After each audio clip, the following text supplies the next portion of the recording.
Hi guys, welcome back to another episode of Sin and Tonic. Today's story is that of Sydney Loofe. There is no other word for this story other than spicy. And I promise you that. I'm not going to give any spoilers away, so let's just get into it, okay?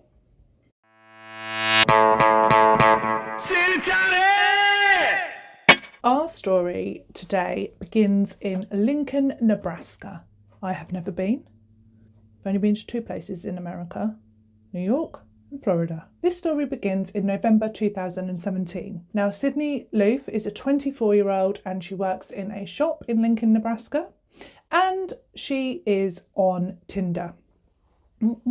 I've never gone on that, but I think that's where you swipe left or swipe right. Swipe, like depending on whether you like them or you don't. So simple. I met my husband the old-fashioned way in a pub and he spilled a drink all over me. Good starting point. Sydney Loofe is on Tinder and she is chatting with a woman called Bailey.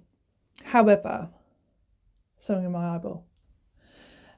On Tinder, Bailey calls herself Audrey. So Sydney has swiped one way or the other. She likes her that way, and they hit it off. They chat, they hit it off, and they arrange to go on a date. Good move. So they have a first date, and it goes really well. They really like each other. Fabulous. And they arrange to have a second date the next night. Moving quickly. And you know what it's like when you caught up and you really like someone, you can't get enough. So this second date is like, that to me is like normal. They're going to see each other the next day, have another date. However, the next day, so this is the 15th of November, she's getting ready for her date. She's spoken to some friends, Sydney has spoken to some friends about this, showed a picture of Audrey to a friend and said like how well the date went and that they're going to have a second date. She's all caught up in it. Lovely. However, all does not go well. Sydney's last Snapchat, spoiler alert, last Snapchat doesn't go well for Sydney, this second date. Her last Snapchat was just before her date with Audrey Bailey, and it's a picture of her, I'll share it somewhere, saying ready for my date, and a picture of her all like ready to go out and happy. Really sadly, the following day, so on November the 16th, Sydney doesn't show up for work. This is unusual. She doesn't show up.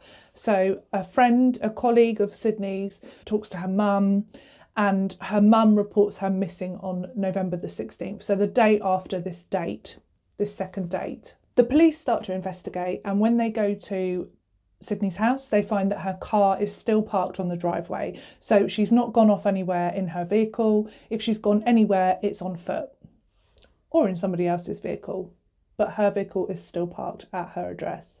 And then really sweetly and really helpfully, a friend of Sydney's, she knows that the night before she's gone missing, that she's gone on this second date with Audrey Bailey. So she finds Audrey on the Tinder. Is that how you say it? I don't know.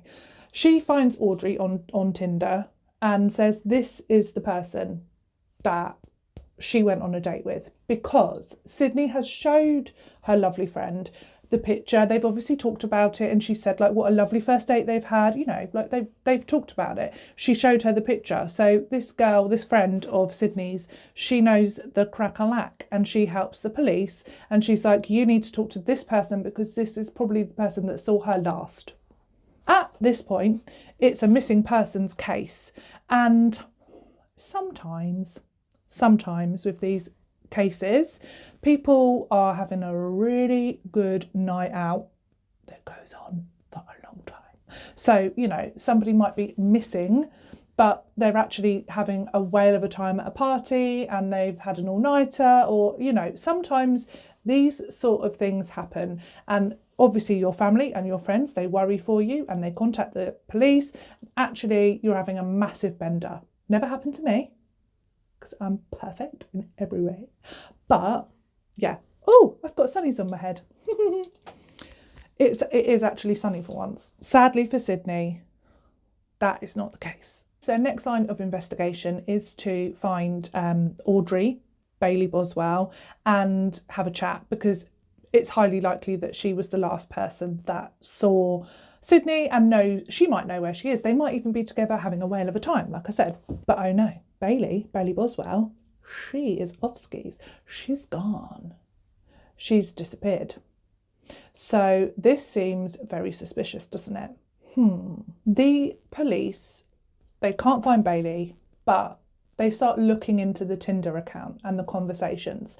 There was 140 messages between Bailey. I'm going to call her Bailey from now on. I keep doing this. Audrey. Bailey is her name, okay? Audrey Bailey. What? Bailey. So Bailey and Sydney, they've conversed. They've had 140 messages between them. So that's quite a chat. The last message between the pair was at 6:45 p.m. on the night of the 15th, which was their date. And it was from Bailey saying that she was outside. Turns out Bailey Boswell, she does not live alone. Oh no. Bailey has a boyfriend, a 51-year-old boyfriend called Aubrey Trail. Aubrey, not Audrey. Although that is possibly where her inspiration for her Audrey on Tinder came from. Audrey, not a stretch. The boyfriend. Okay. The pair of them share a basement apartment together, and the police, they get a warrant to search this property on the basis that the landlord has said that it reeks of bleach. Again, suspicious. So the police, they gain entry into the property and they notice that yes, it stinks of bleach, and it looks like a lot of the walls and things have been wiped clean with loads of bleach. It's not looking good, is it, for Sydney? 2 weeks after Sydney has gone missing, the pair of them, Bailey and Aubrey, they start uploading videos to social media, and it is wacky. I don't even know really what to say about it. It's bananas. I mean, they're basically, the pair of them are just like, we've done nothing wrong and we are not on the run, but we can't go home because the police are looking for us. You're on the run then. All right. Do you know what I mean? Not the full ticket, the pair of them. You can tell when you're watching these videos. And the videos go on, and they keep posting these videos over the coming weeks about how they are innocent and how everything that's being portrayed in the media is not true. And he addresses specific things that have come out in the media. He's just off his rocker. People suggested that they'd sold Sydney into sex trafficking, and he's like, no, and he's like, I've never hurt a woman and I'm not going to start now, and blah blah blah blah blah, and I would hold my hands up to anything I've done wrong, nah, bollocks. These videos are just annoying, almost comical, because they're just so stupid. They are just really stupid. Everything they say, they can't even speak properly sometimes. You're just like, shut up, because you've clearly done something. You're a piece of crap, and it's just disrespectful and pathetic. It's like they just want their 5 minutes of fame. You almost don't want to watch it, because you're just like, I'm just playing into your hands, because you just want attention. Idiot. Just batshit crazy, basically, and not the full ticket, to put it politely. And because of their lack of brains, they were quite quickly detained. So Sydney went missing on the 15th of November, and they were found in a hotel in Missouri. I love that word, place, name, Missouri. They were found in a hotel there on the 30th of November. So for a little while, they were releasing these stupid videos, basically claiming their innocence. Which, by the way, at this point, nobody knew anything, because it was just a missing persons case. So, yeah. They were arrested on a completely separate charge. They were arrested for taking stolen goods out of Kansas and into Kentucky. Kansas, not Kentucky. Kansas. We're not in Kansas anymore. I will stop doing American accents, because it's just cringy and probably really shite. So the police have them arrested on this separate charge. He's got like a list of offences and theft in general, really. Bit naughty. And then the part of the case where on the 4th of December, they find some of the remains of Sydney Loofe. And really, really sadly, Sydney has been murdered, and we can all take a flying guess by who.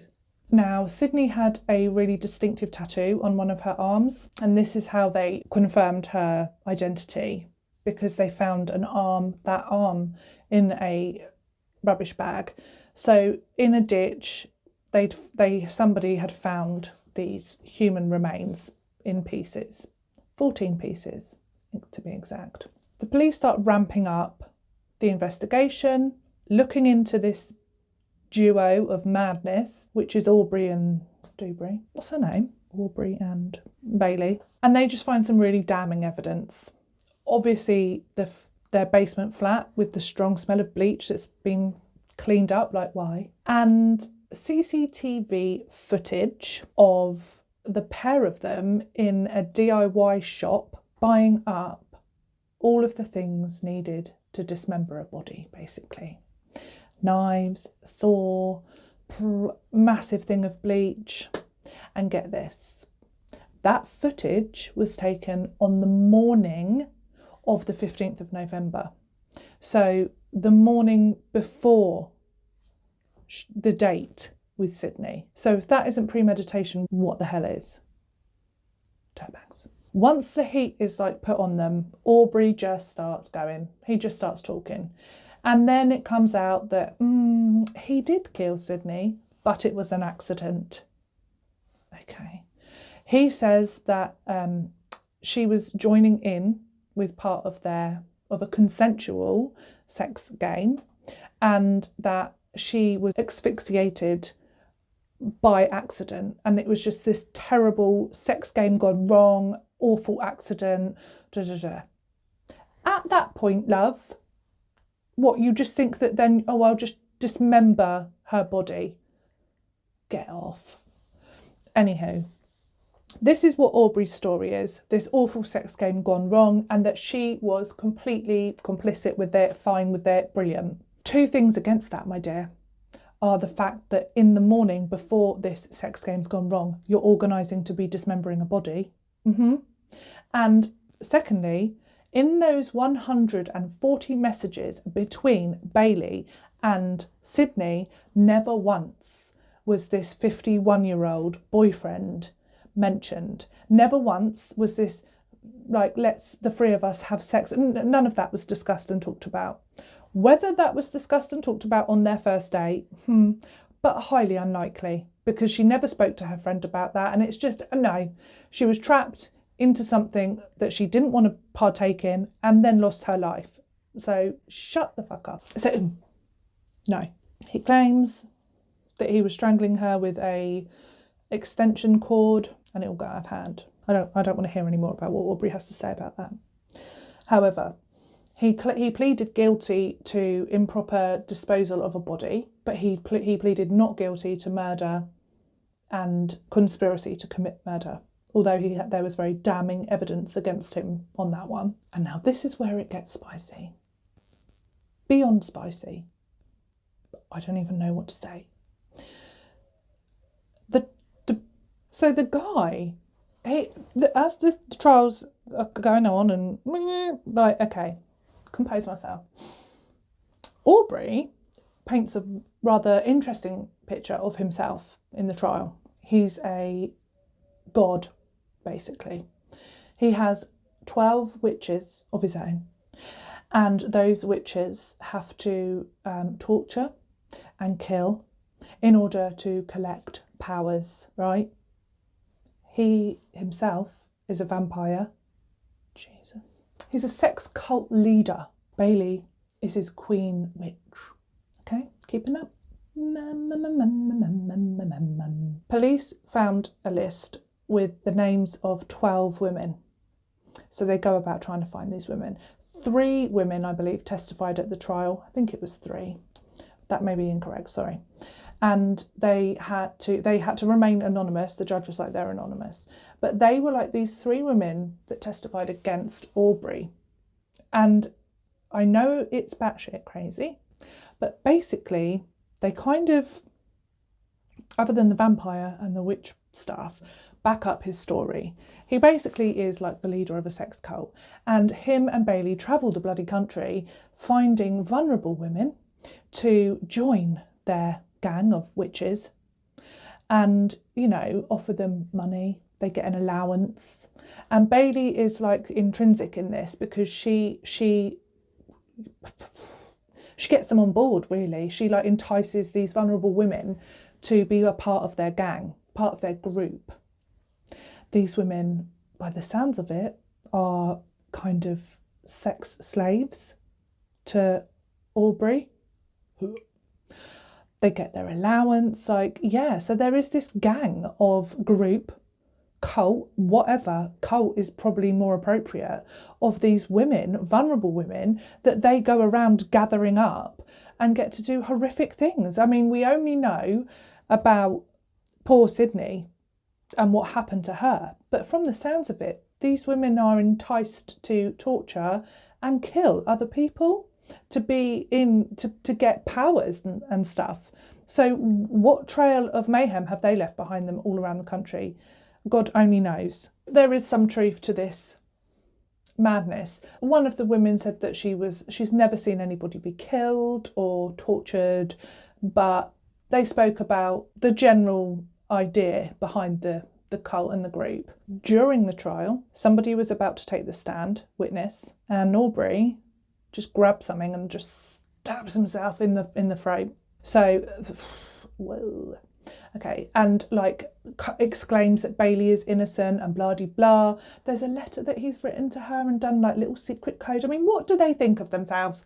Like, okay, it's another level.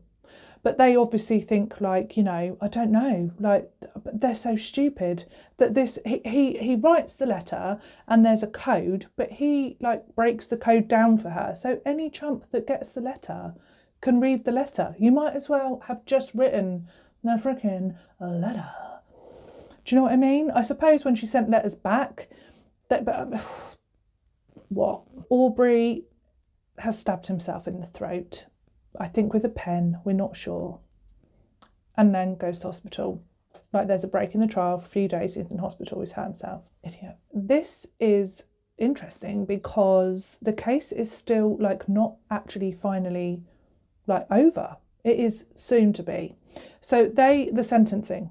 So the pair of them have been found guilty of murder, improperly disposing of the body, and what's the word? Conspiracy to commit murder as well, because I mean you're buying all of this crap to chop up a body. You knew what you were going to do. You knew it. The letters, that's damning evidence against them. Aubrey's sentencing. Now, this is where, will he receive life in prison or will he receive the death penalty? Because in Nebraska, they have the death penalty. He was due to be sentenced, and then obviously because the world's gone turned upside down with Corona, lots of things got postponed, didn't they? So his sentencing is due on Thursday, Friday this week. Ooh. So it hasn't even happened yet. So I might have to add in a little caption at the end because my video won't be released till Friday, so we might know the outcome. I'll do a little typey. I might do it here if I know the result. If I don't, I've just pointed around for absolutely no reason. So ultimately, Aubrey, the minute he started talking and saying that he had killed Sydney, it was over. They had such damning evidence against him and Bailey, the fact that they were buying these pieces of these tools to dismember a body, although I'm sure they said that that's not what they were for. But what are you going to do? We don't know if Sydney knew anything about Aubrey. My gut says that she didn't. She went on a date, she liked the girl, she arranged a second date, and she was trapped and really sadly and really tragically lost her life to a couple of absolute morons that thought that they were like out of this like world and could gain powers and what?